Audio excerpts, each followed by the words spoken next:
नाज़रीन अस्सलाम वालेकुम। प्रोग्राम जवाब चाहिए के साथ डॉक्टर दानिश हाजिर है। प्रोग्राम के शुरू में चंद अहम बातें मैं अपने मेहमानों के सामने रखूँगा। हमारे आज के अहम तरीन मेहमान हैं, उनका तारुफ कराने से पहले ये चंद बातें उनके सामने भी रखता हूँ और आपके सामने भी रखता हूँ, और उनका पॉइंट ऑफ व्यू जो भी उनका पॉइंट ऑफ व्यू है हमारे मेहमानों का, वो आप तक पहुँचाता हूँ। जो अहम तरीन चंद बातें हैं जो हम अपने मेहमानों के सामने रखना चाहते हैं कि पाकिस्तान की मौजूदा सूरत हाल और चैलेंजेस कहाँ पे खड़ी हैं। 78 साल में पाकिस्तान आज कहाँ खड़ा है, बड़ा अहम सवाल है। क्या हुकूमत पाकिस्तान अपना आईनी और जमहूरी किरदार अदा कर रही है? अगर मुआशी हालात तसल्ली बख्श है, बकौल हुकूमत के मुआशी हालात तसल्ली बख्श है, तो आवाम क्यों बदहाल है? आवाम के हालात इतने क्यों बुरे हैं? और जो मुआशी इंडिकेटर है वो इतने नीचे क्यों हैं, इतने ख़राब क्यों हैं?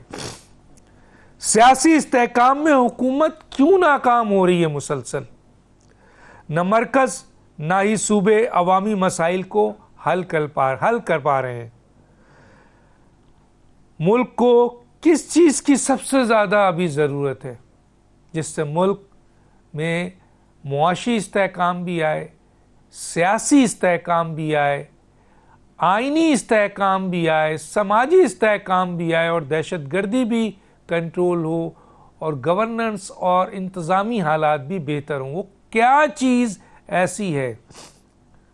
मुस्लिम लीग नून का सियासी मुस्तकबिल क्या है? इस हुकूमत में जो हालात हैं, जो हो रहे हैं, जो बाहर हो रहे हैं, जो अंदर हो रहे हैं, मुस्लिम लीग नून जो इस वक्त हुकूमत का हिस्सा है, हालांकि पीपल्स पार्टी इत्तेहादी है लेकिन फेडरल हुकूमत का हिस्सा नहीं है, तो नून का मुस्तकबिल क्या है? पाकिस्तान पीपल्स पार्टी ने हुकूमत को 1 महीने का वक्त दे दिया। यही पीपल्स पार्टी है जिसके साथ वो कहते हैं कि नून लीग की हुकूमत ने हमसे जो एग्रीमेंट किया था वो एग्रीमेंट अभी तक पूरा नहीं किया है। ख़ास तौर पे पंजाब के हवाले से बहुत सख्त बयानात हैं। कल सेंट्रल एग्जीक्यूटिव कमेटी की मीटिंग में ये फैसला हुआ कि हम हुकूमत को 1 महीना देते हैं। क्या वाकई पाकिस्तान पीपल्स पार्टी का ये अल्टीमेटम सही है? क्या 1 महीने बाद पाकिस्तान पीपल्स पार्टी अगर इस मुआहदे पे अमल नहीं होता है तो वो हुकूमत से बाहर आ जाएगी? बहुत बड़ा सवाल है। और मुस्लिम लीग नून की हुकूमत अपने इत्तेहादी के साथ मुआहदा करने के बाद क्या वजूहात है कि उन मुआहदों पर अमल नहीं करती? क्या पाकिस्तान पीपल्स पार्टी के लिए मुस्लिम लीग नून ताकतवर कॉरिडोर का साथ होने के बाद पाकिस्तान पीपल्स पार्टी की हैसियत ख़त्म हो चुकी है? अफगानिस्तान और पाकिस्तान का कतर में मुआहदा, तुर्की और कतर सालिस, बड़ी अच्छा इक़दाम है जिससे 2 मुस्लिम ममालिक, 2 ब्रदर मुस्लिम ममालिक और 2 पड़ोसी जिनके अवाम के दरमियान बड़े ताल्लुकात हैं, उनके दरमियान अमन कायम हुआ। ये बहुत अच्छी बात है। लेकिन बहुत अहम तरीन दानिश्वर ये कहते हैं कि क्या ही बेहतर ना होता कि ये दोनों मुस्लिम ममालिक खुद बैठकर इन मामलात को तय करते, ना कि तीसरे या चौथे फरीक की ज़रूरत होती। इसका मतलब यह है कि पाकिस्तान की खारजा पॉलिसी और डिप्लोमेसी और अफ़गानिस्तान की भी खारजा पॉलिसी और डिप्लोमेसी का फेलियर है कि बाहर के लोग आके आपके दरमियान जो है वो मामला तय कर रहे हैं। क्या ये दोनों मुल्कों की फॉरेन पॉलिसी, जैसे मैंने कहा, और डिप्लोमेसी का फेलियर नहीं है? इन इश्यूज़ पे बात करेंगे।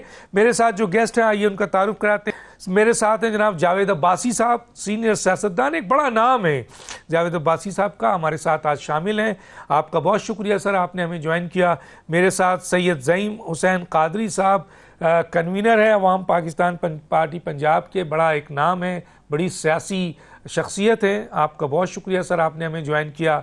मेरे साथ हैं डॉक्टर मिर्ज़ा इख्तियार बेग साहब, साबिक मुशीर आज़म, रुकन कौमी असम्बली, रहनुमा पाकिस्तान पीपल्स पार्टी। आपका भी सियासत में काफ़ी अरसे से आप पीपल्स पार्टी में, आपका बहुत शुक्रिया, आपने ज्वाइन किया।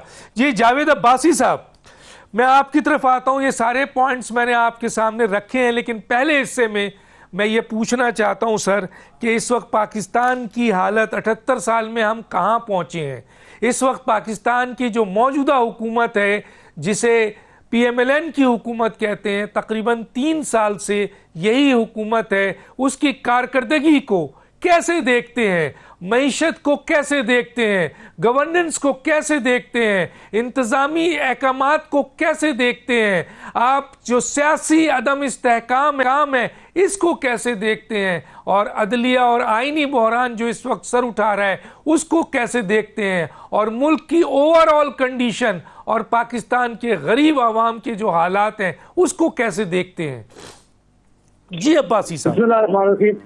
डॉक्टर साहब बहुत शुक्रिया। डॉक्टर साहब, हमने इस पर काफी दफा बात की है। बदकिस्मती हो गई है कि अब हुकूमतों की तवज्जो जो है वो मुल्क की माशी हालात ठीक करने के लिए, लोगों की जिंदगी बदलने में बहुत कम दिलचस्पी रह गई है। उनकी दिलचस्पी ज्यादा ये जरूर रह गई है किस तरह आईनी तरीके से या गैर आईनी तरीके से, कानूनी तरीके से या गैर आईनी तरीके से, गैर कानूनी तरीके से किस तरह ज्यादा से ज्यादा पावर में रह सके, किस तरह ज्यादा से ज्यादा इक़्तिदार हासिल कर सके। क्योंकि इनके पास, तो मैं पहले भी काफी प्रोग्राम में कह चुका हूँ कि इनके पास मारल खाती नहीं थी। जब आदमी जो जमात से इलेक्शन हार गए, उनके पास अवामी मैंडेट ना हो और उनको खुद पता हो कि हमें तो इलेक्शन वाले दिन हम हार गए थे, फॉर्म 47 के जरिए अगर किसी ने हमें बिठा भी दिया है, तो उनकी सारी तवज्जो अब उस तरफ चली गई है कि हम उस ताकतवर हल्के को किस तरह खुश रख सकते हैं, हम किस तरह ज्यादा से ज्यादा इक़्तिदार हासिल में रह सकते हैं, और फिर ज्यादा से ज्यादा दुनिया में जाकर कर्जे हासिल करके अपने जो वक्त है इसको गुजार सके। अब ऐसी बदकिस्मती आ गई है कि हुकूमत से जब वज़ीर आज़म या हुकूमत कर्जा मिल जाता है, IMF से मिले, वर्ल्ड बैंक से मिले या किसी और डोनर एजेंसी से मिल जाए, तो वो आकर पाकिस्तान में मुबारकबाद वसूल करते हैं, यहाँ जश्न मनाते हैं कि हमें कर्जा मिला है और हमने डिफॉल्ट नहीं किया। तो इसका कोई अंदेशा नहीं है कि पिछले हम, और ये पिछले को 30 सालों से चला आ रहा है, जो भी हुकूमत आई है उसने अपने हिस्से में इस कर्जे में ज्यादा से ज्यादा इजाफा किया है। और अब तो यहाँ पोजीशन आ गई है कि इनको कर्जे की किस्त वापस करने के लिए भी कर्जा लेना पड़ रहा है। तो जहाँ ये हालात हो, कुछ ही दिन पहले वर्ल्ड बैंक की एक रिपोर्ट आई है, I'm sure डॉक्टर साहब आपकी नजरों से गुजरी होगी, आप देख रहे हैं कि उन्होंने कहा कि इन्फ्लेशन कहाँ पहुंच गई है, गुर्बत से लोग कितने ज्यादा लोग गुर्बत से नीचे चले गए हैं, मुल्क लोग छोड़ के जा रहे हैं, नौकरी को मिल नहीं रही है, और दुनिया में जो इन्वेस्टर आए वो क्यों पाकिस्तान के अंदर आए। जब तक आप पाकिस्तान में कोई आप एक ऐसा माहौल पैदा नहीं करते, जब पाकिस्तान के अंदर कोई ऐसा माहौल पैदा हो जहाँ स्टेबिलिटी हो, पॉलिटिकल स्टेबिलिटी हो, लोगों को यकीन हो कि ये जो हुकूमत बात कह रही है या इस हुकूमत से हम अगर बात करेंगे या हम यहाँ अगर कोई इंडस्ट्री लगाएंगे या कोई कारखाना लगाएंगे तो जो बात आज हमसे की जाएगी उस पर अमल करेंगे। क्योंकि यहाँ ऐसा न कोई माहौल है, न कोई नई इंडस्ट्री लगी है, न कोई नई, जितने भी यहाँ हमने सुना है कि जी कॉन्फ्रेंस हो रही है, बिजनेसमैन आ रहे हैं, बेशुमार MOU इस हुकूमत ने तो साइन किए हैं, लेकिन मेरा ख्याल है कि वो MOU शायद किसी एग्रीमेंट में भी अभी दाखिल नहीं हो सके। तो मुझे तो डॉक्टर साहब सच्ची बात लगती है कि हुकूमतों की प्रायोरिटी अब रही ही नहीं है। उनकी प्रायोरिटी नहीं है कि हमने इस मुल्क से गुर्बत का खात्मा करना है, इस मुल्क से बेरोजगारी का खात्मा करना है, इस मुल्क के नौजवानों को नौकरी देनी है, इस मुल्क के लोगों के माशी हालात बदलते हैं। उन्होंने बस अपने हमें किस तरह हम अपने बच्चों को आगे लेके आते हैं, किस तरह हमारे बच्चों को रोजगार मिल जाए, किस तरह आने वाला इलेक्शन हम जीत जाए, किस तरह जो हमें कर्जे मिले हुए थे तो जो खुद अपनी इंडस्ट्री और अपनी सन पे लगाने के लिए कर्जे थे वो किस तरह माफ करवा लें, किस तरह अपने केसेस माफ करवा लें। और उसके लिए तो बदकिस्मती से एक ऐसा माहौल पैदा हो गया है कि ना ऐसी अमेंडमेंट आ गई है, तो कॉन्स्टिट्यूशन अमेंडमेंट आ गई, तो अब तो मुल्क में ना रहा ही नहीं है, ना वो अदालती निजाम पर लोगों को यकीन रहा है, ना आपका मीडिया आजाद रहा है, पार्लियामेंट की बड़ी बेतुकीरी कर दी गई है। मुझे तो बड़ी खौफनाक सूरत हाल नजर आ रही है। अल्लाह ताला हम पर रहम करे। सारे इर्द गिर्द के ममालिक दुनिया के काम पहुंच गए हैं और आज हमारे अपने हालात देखें, क्या हमने अपनी PIA ठीक कर दी है, क्या हमारा रेलवे का निजाम ठीक हो गया है, क्या हमारे अस्पतालों की हालत हमने ठीक कर दी है, क्या हमने गुर्बत में कुछ कमी लेके आ गए? क्या हमने अपने बच्चों के को शानदार मुस्तकबिल के लिए कोई काम किया? अगर ये सवाल देखें और आप दूसरे साथियों से भी पूछें, किसी एक फील्ड में भी मुझे कोई बेहतरी नजर नहीं आ रही।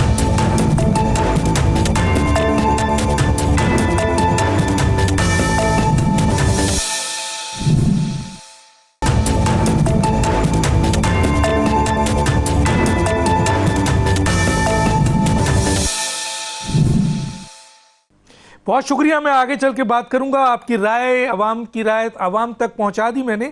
अब मैं आता हूं ज़ैम कादरी साहब की तरफ। ज़ैम कादरी साहब, आप कैसे देखते हैं? मैं सवाल तो रिपीट नहीं करना चाहता, पूरी ओवरऑल कंडीशन, ख़ास तौर पे मईशत के हवाले से तो अभी बात कर दी जावेद अब्बासी साहब ने और ओवरऑल कंडीशन भी बात की, लेकिन सर इसमें पाकिस्तान की जो मौजूदा सूरत हाल है इस वक्त कहाँ खड़ी है हुकूमत?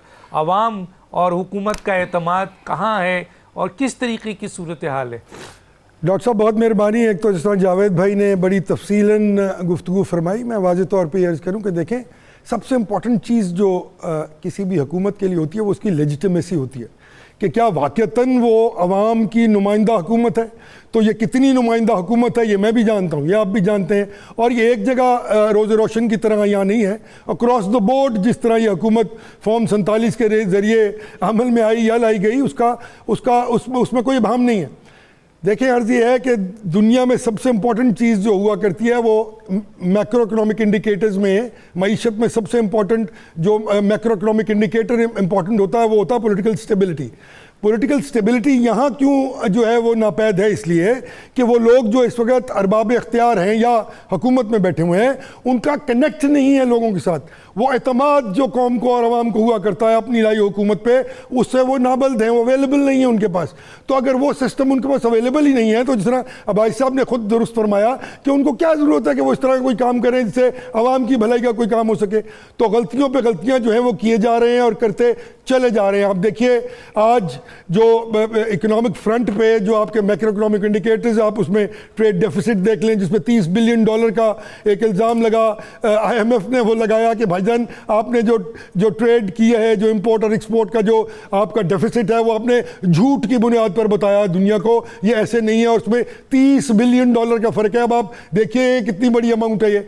उसके बाद वो ये कह रहे हैं कि आपके बिजली के मामलात को हम देखेंगे, आप टैरिफ पूरा नहीं ले रहे, आपने ये जो बिजली के IPPs हैं उनके बारे में आपने, बड़ा एक लंबी लिस्ट है डॉक्टर साहब। मैं इसके पॉलिटिकल एस्पेक्ट पे आता हूँ। देखिए, जब आप इस तरह की पोजीशन में होते हैं ना, और ऑब्वियसली मैं तो शदीद मुखालिफ हूँ, क्योंकि इन पॉलिटिकल पार्टीज़ ने बशमूल पीपल्स पार्टी, PMLN और दीगर पॉलिटिकल पार्टीज़ ने इस मुल्क में डेमोक्रेटिक नॉर्म्स को और प्रिंसिपल्स को डिसग्रंटल कर दिया। लोग आज इस मुल्क में जमहूरियत वो वाहिद तरीका है ना जिससे हुकूमत बनाई जाती है, लोग आज क्यों डिसग्रंटल हैं डेमोक्रेसी से? क्योंकि जिस तरह डेमोक्रेटिक नॉर्म्स को तबाह बर्बाद इन्होंने किया है, और जिस तरह की जमहूरियत इनके अपने अंदर है, जो एक मैं सिर्फ ये नहीं कहता कि फैमिली ओरिएंटेड पार्टीज हैं, जो नहीं भी हैं वहां भी one man is calling the shots. तो अगर आपके अपने अंदर अपने निजाम में जमहूरियत नहीं है, तो क्या आप उस बेसिक पॉलिटिकल इंफ्रास्ट्रक्चर को जो किसी भी मुल्क में हर रोज तमीर और तरक्की की राह मंजिलें जो है वो तय करता है, आप उसके लिए क्या करेंगे? आप उसके लिए कुछ नहीं कर सकते। तो डेमोक्रेटिक नॉर्म्स जब जिस मुल्क में डिसग्रंटल हो जाए, पब्लिक को जमहूरियत पे से एतमाद उठ जाए, और ख़ास तौर पे उस पार्लियामेंट्री डेमोक्रेसी पे जिसको पिछले 40 बरस, तो मैं भी देख रहा हूँ ना जी, 40 बरस में जिसने मुल्क के हालात को जो है वो एक रिवर्स गियर पे लगा के रखा। आपने कहा ना क्या हाल है, आप खुद देख लीजिए, आप तमाम मैक्रो इकोनॉमिक इंडिकेटर्स देख लिए, यही तरीका है ना मापने का। क्या हाल था इस मुल्क का? 85 में कितने कर्जे थे? क्या वो गुर्बत की सतह से कम लोग थे? क्या आपके पास अवेलेबल रिसोर्स था? क्या आपका ट्रेड डेफिसिट था? तो हर चीज़ अगर 500 गुना बढ़ गई है डॉक्टर साहब, तो इसका मतलब है कि ये सिस्टम डिलीवर नहीं कर रहा। हम यही कहते हैं कि ये सिस्टम डिलीवर नहीं कर रहा, इसके लिए एक out of the box solution होना चाहिए। पीपल्स पार्टी में, नून लीग में और तहरीक इंसाफ में कैपेसिटी नहीं है कि वो ये कर सकते हैं, क्योंकि अगर वो ये कर सकते, क्योंकि वो सबसे बड़े बेनिफिशरीज हैं, वो सबसे बड़े बेनिफिशरीज हैं इस मुल्क में इस पार्लियामानी निज़ाम के जो है वो डीके के और उसकी तबाही और बर्बादी के। आप देखिए ना कि इस मुल्क में 18वीं तरमीम जैसी तरमीम करके 4 मुल्क बना दिए गए। आपने सूबाइयत के नाम पर जो प्रोविंशियल ऑटोनॉमी है उसको इतना बढ़ा दिया कि आज फेडरेशन गुम हो गई है। पाकिस्तान की वो जो रूह है इस्लामी जमहूरिया पाकिस्तान की, जो फेडरेशन हुआ करती है, वो अवेलेबल रिसोर्स जो 18वीं तरमीम के बाद रिजॉल्व्स जो मिले हैं पंजाब को और सिंध को, वो KPK को और बलोचिस्तान को नहीं मिले, इसलिए आज वहाँ ये सूरत हाल है। अगर ये सूरत हाल वहाँ है और जो लॉ एंड ऑर्डर की सिचुएशन है और जो आज खुदा ना खास्ता पाकिस्तान वो इस वजह से है कि सिंध और पंजाब में जो हुकूमत राय जो फ़ायक हैं 18th अमेंडमेंट के बाद, वो तमाम का तमाम रिजॉल्व जो है उसको एंजॉय करके, रोजी पिक्चर्स पेंट करके, पुल और सड़कें बनाकर, डेवलपमेंट करके वो अपनी सियासत को जिंदा रखे हुए हैं, जिसका नुकसान आज ये हो रहा है कि पाकिस्तान जो है वो फेडरेशन नहीं रह गया। मैं पाकिस्तान की फेडरेशन को शदीद नुकसान देख रहा हूँ इन पोलिटिकल पार्टीज की वजह से, क्योंकि इनका मकसद सिर्फ अपने आप की अपनी तरवीज, अपने इक़्तिदार को, हम सिंध में ठीक है, तुम पंजाब में ठीक हो ना, ये सिंध में जाके इलेक्शन लड़ते हैं ना सिंध वाले यहां तशरीफ लाते हैं। पूछे पीपल्स पार्टी के पंजाब के लोगों से, वो नहीं चाहते कि यहां पे उनकी पार्टी बने और बढ़े।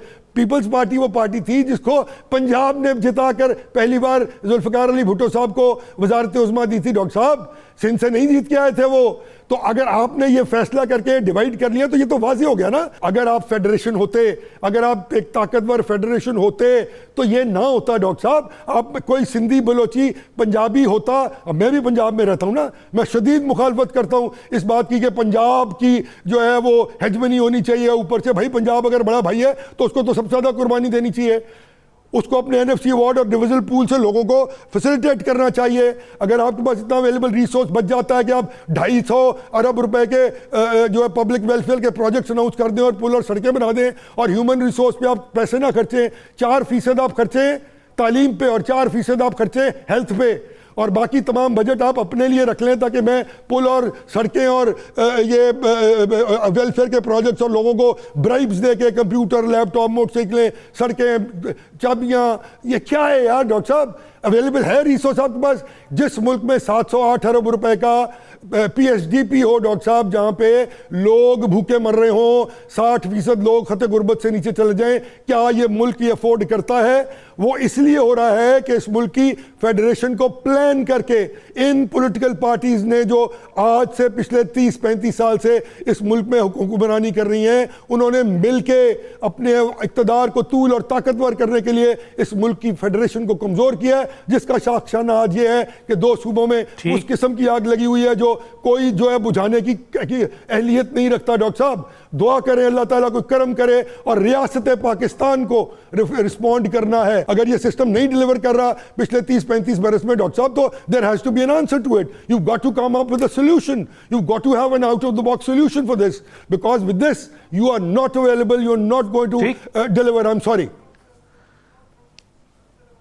ठीक है, मैं आता हूं जनाब डॉक्टर मिर्ज़ा इख्तियार बेग साहब की तक। डॉक्टर मिर्ज़ा इख्तियार बेग साहब, मैं आपसे जो पाकिस्तान पीपल्स पार्टी और PMLN का जो इत्तेहाद एग्रीमेंट है उसके ऊपर कल सेंट्रल एग्जीक्यूटिव कमेटी के इजलास में फैसला हुआ, उस पर तो मैं सेकंड आपके ब्रेक के बाद आऊँगा। लेकिन सर, मौजूदा हुकूमत के आप किसी न किसी तरह इत्तेहादी हैं। वो अलग बात है कि आप फेडरल गवर्नमेंट का हिस्सा नहीं है। बिलावल भुट्टो ने और आपके जो मेजर लीडरशिप है, उन्होंने पाकिस्तान की मौजूदा हुकूमत के ऊपर, उनकी कारकर्दगी के ऊपर कई सवाल उठाए हैं कि पाकिस्तान की हुकूमत सही काम नहीं कर रही है, उसका गवर्नेंस सही नहीं है, इंतज़ामी हालात सही नहीं है, मुआशी हालात सही नहीं है। आप कैसे देखते हैं डॉक्टर मिर्ज़ा इख्तियार बेग साहब मौजूदा हुकूमत के कारकर्दगी को? बिस्मिल्लाहिर्रहमानिर्रहीम। देखिए, मेरे दोनों साथियों से, जावेद अब्बासी साहब भी और कादरी साहब ने भी बहुत तफसील से जो आपका टॉपिक उस पर बात की और मैं काफ़ी हद तक उनसे एग्री करता हूँ। 2 चीज़ें हैं, वहाँ से मैं शुरू करूँगा। अभी IMF की इकनॉमिक आउटलुक रिपोर्ट 2 दिन पहले आई है और वो रिपोर्ट ऑथेंटिक रिपोर्ट होती है। इनका स्टाफ लेवल एग्रीमेंट करने के लिए टीम आई हुई है और उसने सब फीडबैक दिया था, तो ये आउटलुक रिपोर्ट के जरिए उसको ऐलान किया गया है। आउटलुक रिपोर्ट में इकोनॉमिक इंडिकेटर्स जो हैं वो बड़े मायूस कौन है। पाकिस्तान ने GDP ग्रोथ का भी टारगेट IMF ने कम करा है कि जो 4.5% का हुकूमत पाकिस्तान ने टारगेट सेट किया था वो नहीं कर पाएंगे। इसी तरह उन्होंने करंट अकाउंट खसारे को भी 0.4% बढ़ा दिया, पिछले साल 0.1% था।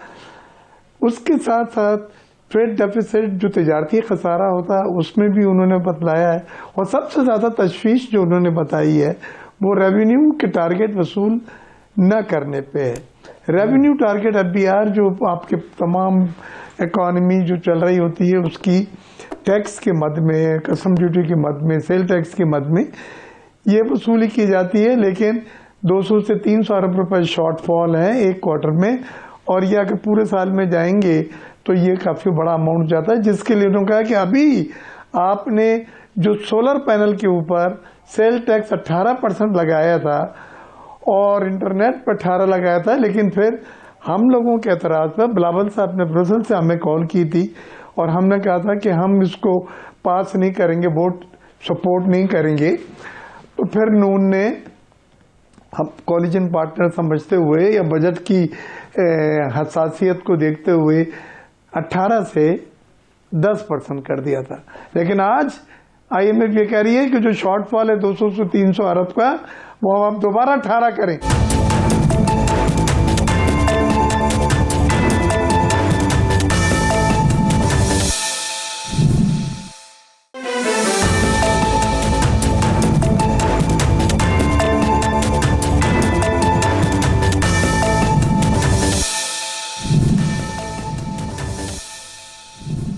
वेलकम बैक जी। जावेद अब्बासी साहब, मैं आपकी तरफ आना चाहूँगा। 2-4 सवाल है, मैं चाहूँगा उन 2-4 सवाल के आप जवाब दें ताकि आवाम तक ये सही सूरत हाल पहुँचे। एक तो मुझे ये बताइए सर कि मोहतरमा बेनज़ीर भुट्टो साहिबा और मियाँ नवाज शरीफ के दरमियान जो मीसाक़ जमहूरियत हुआ था, आज वो मीसाक़ जमहूरियत कहाँ खड़ा है? एक, और अगर वाकई इस वक्त मीसाक़ जमहूरियत की तबाही है तो उसका ज़िम्मेदार कौन है? ये सवाल है पूरा।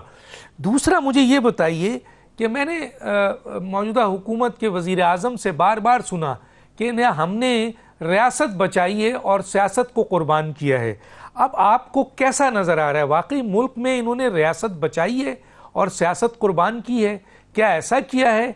और तीसरा ये है सर, मुझे ये बताइए कि जो भी मौजूदा इस वक्त सूरत हाल है, इंतज़ामी गवर्नेंस के लिहाज से, एक्शन के लिहाज से, कारकर्दगी के लिहाज से, मुस्लिम लीग नून की जो मुस्लिम लीग नून है, अब वो कितनी पॉपुलर है, उसका मुस्तकबिल क्या है? ये तीसरा है। और चौथा ये बताइए कि जो पीपल्स पार्टी ने इस वक्त 1 महीने का टारगेट दिया है जनाब मुस्लिम लीग नून की हुकूमत को कि हमारे एग्रीमेंट पूरे करो वरना हम हुकूमत से अलग हो जाएंगे, आप इसको कैसे देखते हैं? जी डॉक्टर साहब, बहुत इम्पोर्टेंट क्वेश्चन है। वही क्वेश्चन है जो इस वक्त पाकिस्तान का हर आदमी पूछ भी रहा है, जानना भी चाह रहा है। जो आपने COD की बात की, चार्टर ऑफ डेमोक्रेसी, ये एक बहुत बड़ा डॉक्यूमेंट था 1973 के कॉन्स्टिट्यूशन के बाद। लग ये रहा था कि लीडरशिप में अब सबक सीखा। उस वक्त ये 2 बड़ी जमातें थी, पाकिस्तान पीपल्स पार्टी और मुस्लिम लीग। बाकी जमातें भी इसमें आई थी साइन करने के लिए, लेकिन ये 2 बड़ी जमातों को बहुत ज्यादा कई दफा इनको इनकी असेंबली डिजॉल्व कर की गई है, इनके घर भेजा गया है, इनके प्राइम मिनिस्टर को खत्म किया गया है, कुछ जेलों में भेजा गया है, केसेस बनाए गए। तो इन दोनों ने ये फैसला किया था, लगता था कि ये शायद लीडरशिप ने तो सबक सीखा है और ये आगे चलकर वाकई अब बिलीव करना शुरू हो गए हैं कि हमने हर सूरत में एक दूसरे का तो सियासी मुकाबला करना है। सियासी तौर पर ये बिल्कुल नारा, ये बड़ा धोखा किया जा रहा है। जो नारा लगाया गया हमने रियासत बचाई है, वो आपने क्या रियासत बचाई? आप लोगों ने अपने खानदान बचाए, आप लोगों ने अपने पैसे बचाए, आपने अपने केसेस खत्म करवाए, आप अपने बच्चों को गुजार में लाए के आए, लेकिन मुल्क के साथ तो आपने बड़ा जुल्म किया है। वो आईनी तरमीम देख लें, वो ये अख्तियार बेग साहब मेरे तो बड़ा तल्लीम के साथ है, मुझे इनका बड़ा एहतराम भी है, तो मैं सच कहते इनसे आप पूछ रहे हैं, बाकी पार्लियामेंटेरियन से पूछे कि आप इस पार्लियामान को बड़ा बेतकलीफ कर दिया है, सुप्रीम कोर्ट की आपने क्या हालत कर दी है, मीडिया की क्या हालत हो गई है, पाकिस्तान में कोई बोलने वाला आदमी जो था इंडिपेंडेंट सियासी, किस तरह आप लोगों का केस बना रहे हैं और इतनी बेशर्मी के साथ केसेस बनाए जा रहे हैं अपने मुखालफिन के खिलाफ। 200 केसेस से शर्म आती है सुनते हुए भी कि हमने एक दूसरे को सबक नहीं सीखा। तो ये बिल्कुल रियासत नहीं, ये दो खानदाना ने अपने जो इनकी हजारादारी थी उसको बचाने के लिए लगे हुए हैं। और पीपल्स पार्टी का आपने पूछा, पीपल्स पार्टी की तमाम वर्कर, उनके एमएनए और उनके लीडरशिप ये बात समझती है कि इस वक्त इस हुकूमत के साथ खड़े होकर क्या हमारी तबाही हो रही है। उनको इस बात का अंदाजा है कि पहले भी हमने जब पीडीएम की हुकूमत में साथ दिया तो कितना बड़ा उनको नुकसान हुआ है, और अब तो शायद ऐसा नुकसान पीपल्स पार्टी ने कर दिया है। मुझे सिंध का नहीं पता, मुझे यकीन है कि वहां भी हालात इनके बड़े ही खराब होंगे। यहाँ लोग समझते हैं कि ये हुकूमत का हिस्सा है। ये कितना हो सकता है कि ये एक चीज कहें कि हलाल है और दूसरी चीज कहें कि हराम है। तो बिल्कुल हुकूमत में बैठे हुए हैं, और हुकूमत में इसलिए बैठाए हुए हैं कि इनकी अपनी फैसला नहीं है, उनको बिठाया हुआ है, उनके डर से ये बैठे हुए हैं, उनके डर से ये रहेंगे। इनकी क्या जरूरत है कि जब तक नहीं करती है छोड़ के चले जाए। मुस्लिम लीग नून ने पूरी कोशिश की है कि इनको बेइज्जत करने की। आप अंदाजा करेंगे सदर पाकिस्तान जो है, वो सदर पाकिस्तान अगर यहाँ पंजाब में तस्वीर ले जाते हैं तो क्या आपकी चीफ मिनिस्टर कहते हैं हम इनको रिसीव नहीं करेंगे, मैं मिलने नहीं आऊंगी, मैं इनको वो नहीं आऊंगी। इसी तरह इनके मिनिस्टर को देख लें आप, देख लें कि पंजाब में इनकी क्या पोजीशन हुई है। तो ये एक बात ये सच दोना कहते थे कि लोग आसिफ अली जरदारी साहब की और बिलावल भुट्टो की तकरीरें निकाले जो वो मियां नवाज शरीफ साहब और शहबाज शरीफ साहब के बारे में कहते होते थे, और जो मियां शहबाज शरीफ साहब और मियां नवाज शरीफ साहब बीबी मोहतरमा बेनज़ीर भुट्टो शहीद के बारे में और जरदारी साहब के बारे में कहते थे, दोनों एक दूसरे के बारे में सच कहते थे। लेकिन इस बार जब आया, जब इशारा किया गया कि आपको इक़्तिदार हासिल करना है, ठीक है, किसी ने कहा मुझे सदर बना दे, किसी ने कहा मुझे गवर्नर बना दे, किसी ने कहा मुझे वज़ीर आज़म बना दे, किसी ने कहा मेरी बेटी को बना दे। पर ये गेम इन दो खानदानों ने बांट लिया अपने दरमियान खेल रहे। बस बहुत शुक्रिया, क्योंकि अब मुझे और गेस्ट को भी लेना है। ज़ैम कादरी साहब, सवाल आपके सामने यही चार है, आप कैसे देखते हैं सर? रिपीट करने की जरूरत है तो बताइए, वरना आपने सुना हुआ है। डॉक्टर साहब, एक तो डॉक्टर साहब, डॉक्टर मिर्ज़ा इख्तियार बेग साहब मेरे बड़े भाई हैं, बहुत ऑनरेबल और बहुत पढ़े लिखे आदमी। जो मईशत की तस्वीर इन्होंने खींची है, मैं ये समझता हूँ कि इससे अच्छी तस्वीर कशी जो है वो अवेलेबल नहीं है लोगों के पास।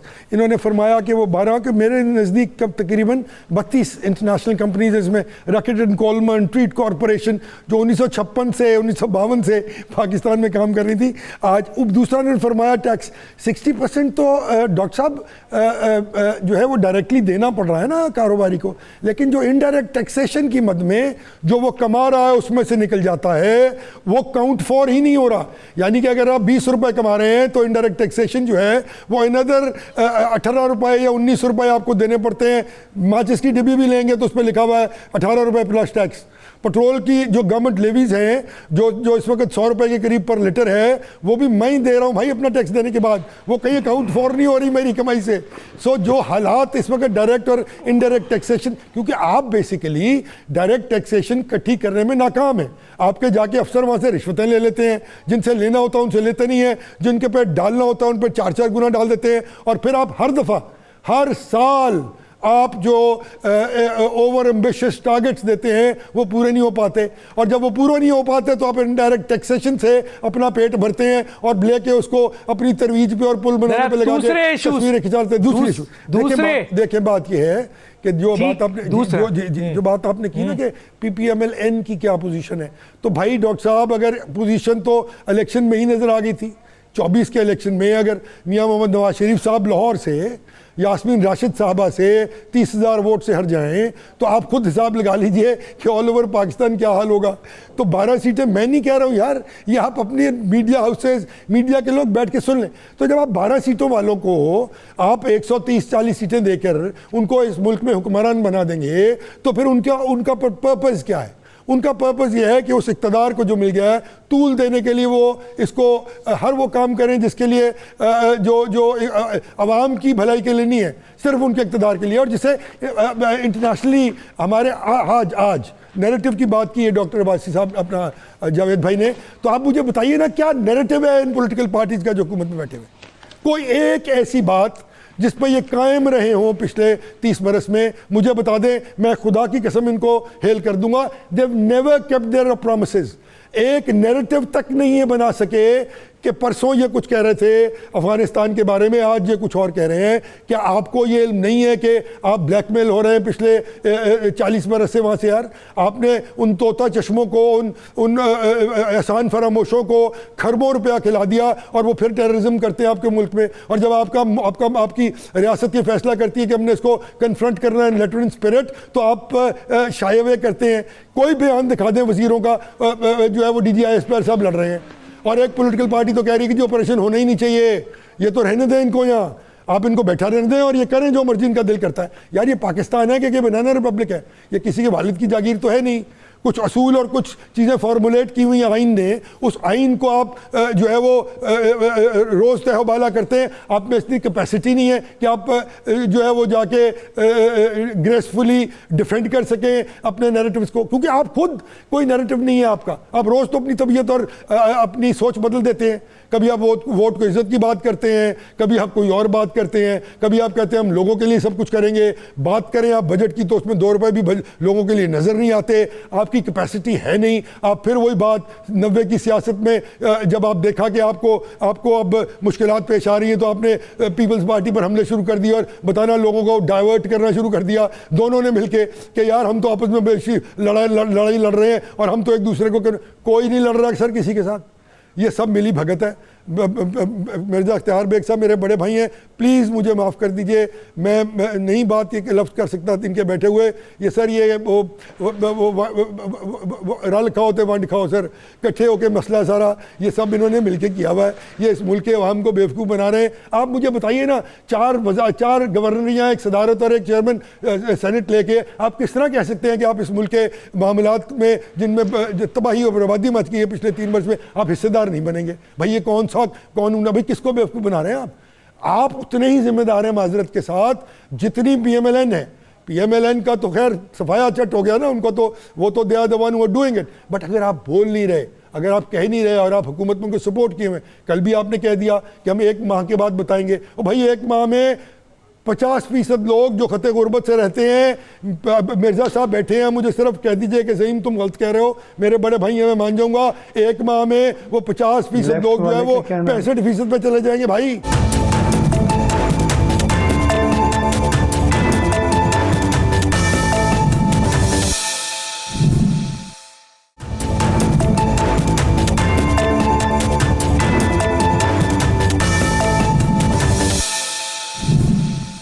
डॉक्टर मिर्ज़ा इख्तियार बेग साहब, सेंट्रल एग्जीक्यूटिव कमेटी में जो फैसला हुआ है, 1 महीने का आपने टाइम दिया है मौजूदा हुकूमत को, इसमें किस हद तक पाकिस्तान पीपल्स पार्टी ये समझती है कि वो एग्रीमेंट पूरा नहीं हुआ है और होना चाहिए, और अगर नहीं हुआ तो क्या पाकिस्तान पीपल्स पार्टी इस पोजीशन पे है कि वो हुकूमत छोड़ दे? ये बहुत बड़ा सवाल है।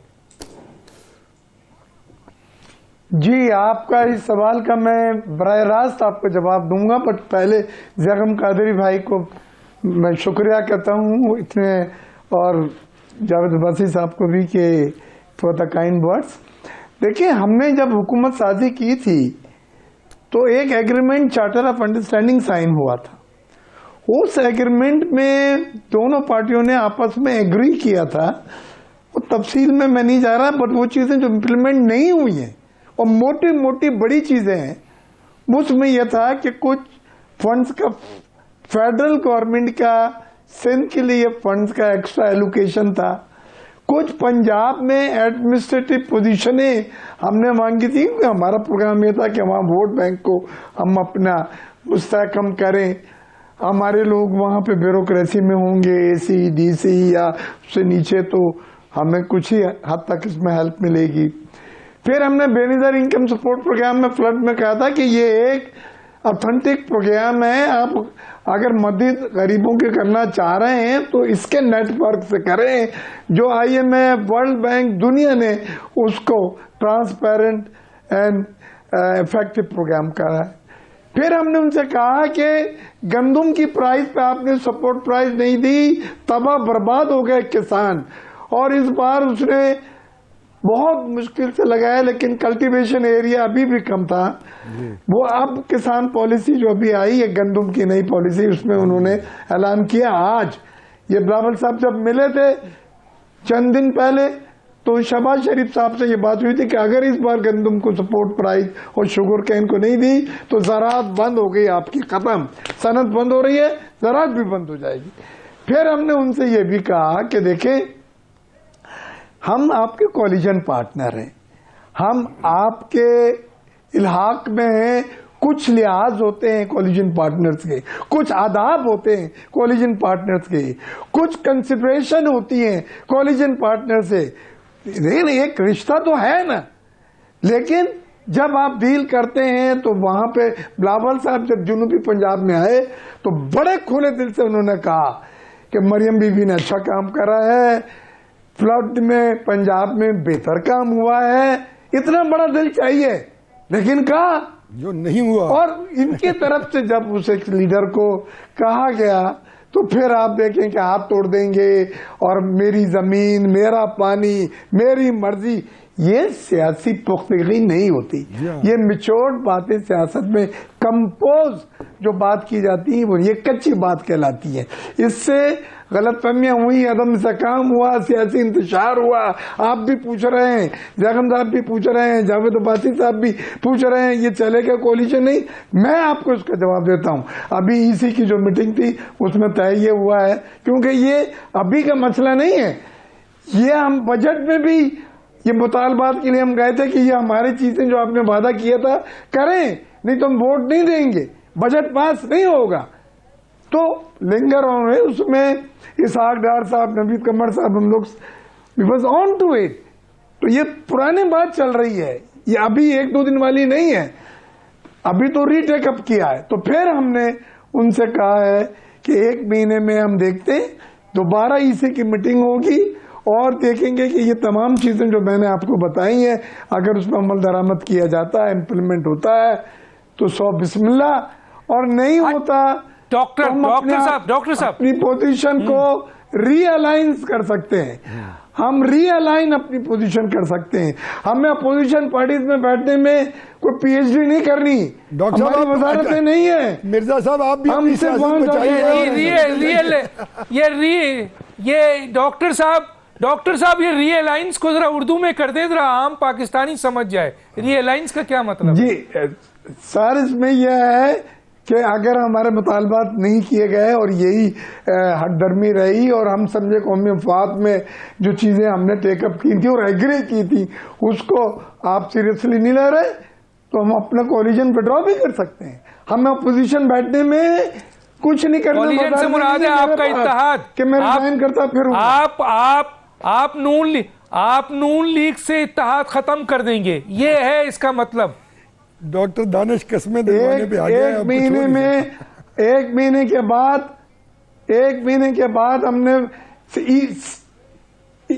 सीसी में फैसला करना है। 1 महीने के बाद सीसी में फैसला होगा, हमारे लीडरान और पूरा जो सीसी है वो बैठ के फैसला करेगा। लेकिन हम आपको बता रहे हैं कि they should not take it for granted, they should not take it lightly. We are coalition partner, हमने हुकूमत बनने में मदद दी। डॉक्टर साहब आखिरी सवाल 30 सेकंड है।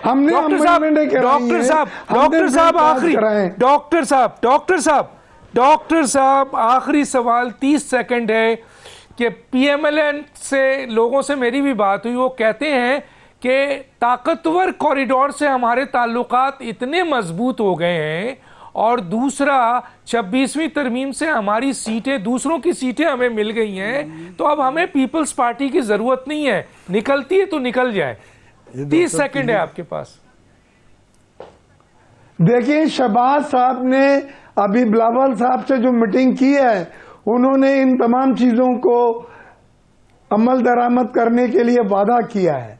शहबाज शरीफ साहब ने, शहबाज साहब बहुत सीरियसली लेते हैं और जब भी उनसे टेकअप किया गया है वो खातिर ख्वाह इसका बड़ी अच्छी जवाब देते हैं। लेकिन पंजाब में